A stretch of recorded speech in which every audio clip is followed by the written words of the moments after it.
Welcome to Childcare Conversations, the podcast where early childhood leaders like you get real-world strategies, honest talk, and a whole lot of support. Whether you're running one center or many, we're here to help you lead with confidence and clarity. This episode is brought to you by this quarter's sponsor, Playground, the all-in-one childcare management software. We're all about managing monkeys and saving you time at your center. With this platform, you can. We're proud to partner with a team that's as committed to your success as we are. Learn more at tryplayground.com. Now, let's get into today's conversation, one we think you're really going to love. Welcome back to Childcare Conversations. I'm Kate Woodward Young, and today is another soapbox episode, and hopefully you will be able to take away just a couple of tips. I'd go grab some paper and pencil because we are going to talk about one of my favorite subjects. And a signed handbook does not prove someone knows what to do when a child is unsafe, a parent is upset, a coworker is frustrated, or a classroom is falling apart at 4:45 on a Friday. A handbook is not a training plan.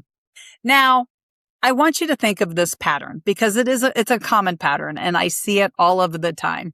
Someone is hired, and after they're hired and they're maybe told a little bit about how to do a background check or fingerprinting or some of those logistics, it still comes back to paperwork. And then they're told about the policies and maybe some online manuals. Possibly they will shadow a shift. And my favorite line of all is, let us know if you have any questions. Now, sometimes, and we've all been here, we don't even know what questions we might ask. And I've actually heard directors and owners call that orientation. But you know what? Just because you've sent them through orientation doesn't mean you've actually prepared them for the job. I want you to think about this. I'm going to make 3 distinctions, okay? Orientation tells people where things are and what rules exist. Training teaches them how to do the work. Onboarding helps them become part of the program over time. For example, a policy says active supervision matters. Now, training shows them what active supervision looks like in a real toddler room. Onboarding helps a new teacher Onboarding helps a new teacher know who to ask, how to handle a concern, and how they will be supported while they're learning to do active supervision. Completing the training does not equal competence. I'm going to repeat that because I really want you to hear that. Completion is not competence. Just because they have marked the box doesn't mean they know how to do it. All right, directors, you're not going to like this because I'm all about standard operating procedures and policies. Part of the reason this keeps happening is that directors, you're overwhelmed, and I get that. You're covering classrooms, and I get that. You inherited systems that you thought worked. You were never actually taught how to train adults. You never were taught how they learn. You have compliance pressure and a little bit of time. And then we think, well, we told them, and somehow we told them means they know it. Now, if this was the case, we wouldn't have a need for middle school, for high school, or for any college, right? Because think about how many things you've been told in your lifetime that by the time you're 21, you don't remember. Most directors are not failing because they do not care. You do. You care. You care about the adults that work with you. You might even know exactly the different learning styles for adults. You might know your learning style. However, an adult learning lens is different than understanding a learning style.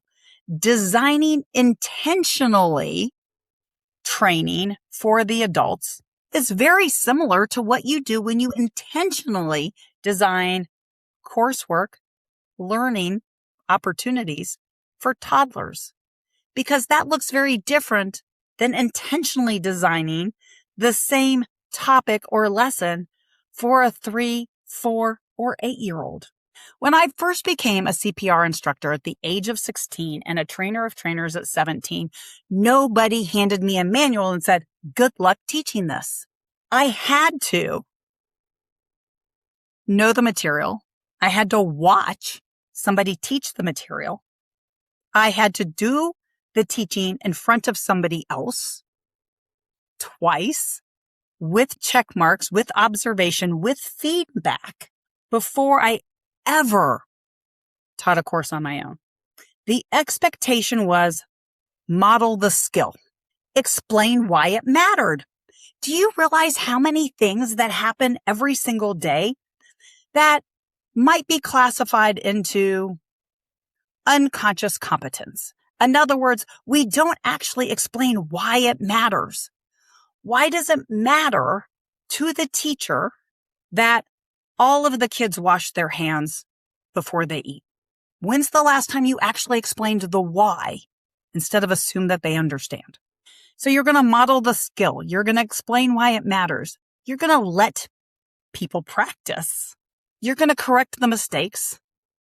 Have them practice again. Observe the readiness, right? Are they coachable? And then you're going to repeat and you're going to reinforce. This is not a one-time training. If somebody has to know what to do under pressure, you do not train them once and hope they remember. You build practice into the process. There is a reason. Let's think about the annual training. There are some topics that every single year we have to know. Why do you think that is? Why is there some training that you have to be taught every single year? It's because if you don't build that practice into the process, and if you never use it, you lose it, right? We've heard that phrase before. So as you are starting to think through the conversations that I've just said, I want you to pull out your piece of paper and your pencil, because what your actual staff need is an onboarding sequence before day one, before they show up for their first day of work. Make sure that they are very clear on their role. Make sure they're very clear on their schedule, the expectations, what to wear, what to bring, and who they're going to meet. During that first week, talk about safety, talk about routines, explain the why behind the safety and the routines. Understand the communication, the internal communication amongst staff, the communication between that adult and the children, the communication between that teacher, that adult, and the parents. They should not know how to do any of this independently. This is their first week. At the end of the first week, there's probably very little that they are truly competent to do. Doesn't mean you haven't trained them, but are they competent? Over the course of that first 30 days, support the practice of those conversations between two staff. Support the conversations between staff and parents. Support the active supervision. Support the engagement with the children. Support the classroom rhythm. Give them feedback. Build that relationship. Over the next 30 days, so from day 30 to day 60, this is where they're going to start to grow their independence. Look at the different skills, and are you coaching them on those skills during that first 30, 60 days? And those skills can include things like sanitizing toys, sweeping the floor, cleaning the bathroom. Do they understand how to make Play-Doh? How much fun do they have when they are engaged with the children doing activities in the classroom? Yes, that's a skill. Some people, they learn that skill. They love that skill. It's why they're there. Other people, they may like kids, but maybe they've never been around a child that age and they don't really know, or maybe they have a cousin that age. Then over the next, in other words, from day 60 to day 90, strengthen the gaps. Identify the gaps. Because here we're putting together their future training plan, the training plan for the rest of the year. Every single staff person needs to have their own training plan. You need to have your own training plan. It needs to identify where you are right now and where do you want to go. Do you personally know what things you don't do very well? Or do you grab, like a lot of us do, that professional development around the things you want to learn, the things you like? Or do you go to the workshops around the topics that make you a little uncomfortable? Yeah, like compliance. I did a workshop this weekend on compliance. It was amazing.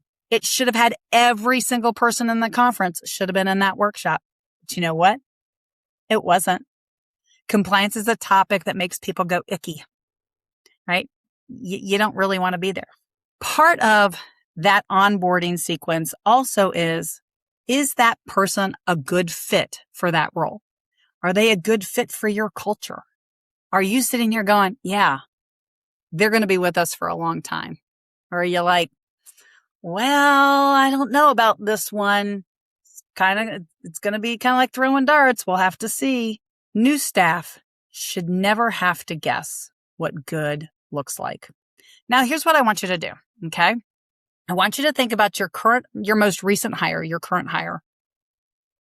And I want you to think about your onboarding process, the way you currently have it written. Who owns the launch of this person? What must they know before they are independent in a classroom? What can they read versus practice? And what happens if they aren't a reader? Do you have other options for that learning? Can they watch it on a video? Somebody reading it to them? Can they do an auditory version of it? Remember, not everybody learns the same way. You need the different components, the different touch points. Okay. When and by whom do they receive feedback? So, do you have a staff person who has started, who worked with a mentor teacher, but then got their feedback from you?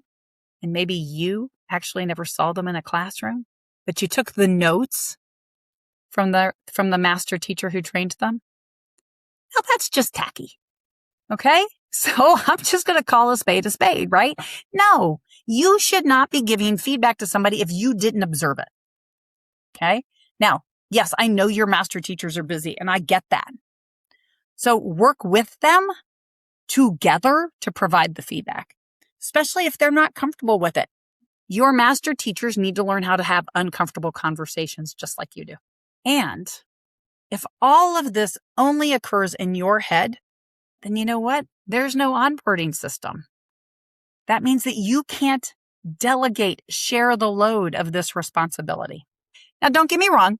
Handbooks and policies absolutely 100% matter because compliance matters.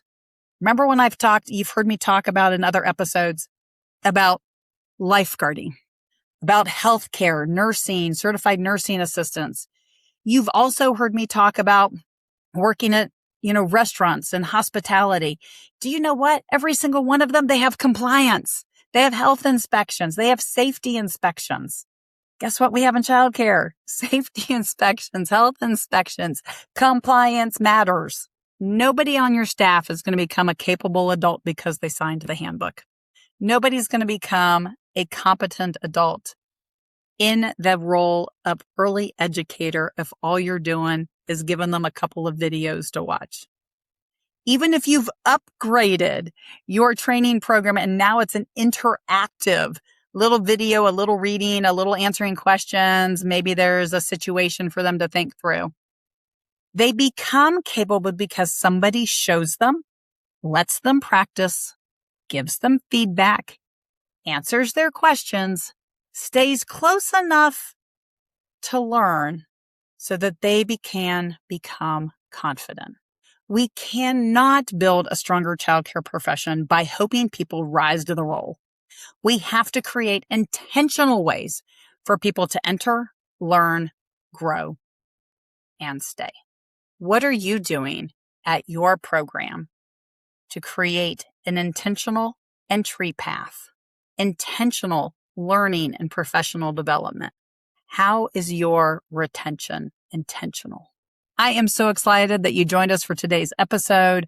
We will be back in a couple of days with our guest for next week, and we hope that you come and hear all of the amazing things that our guest had to say.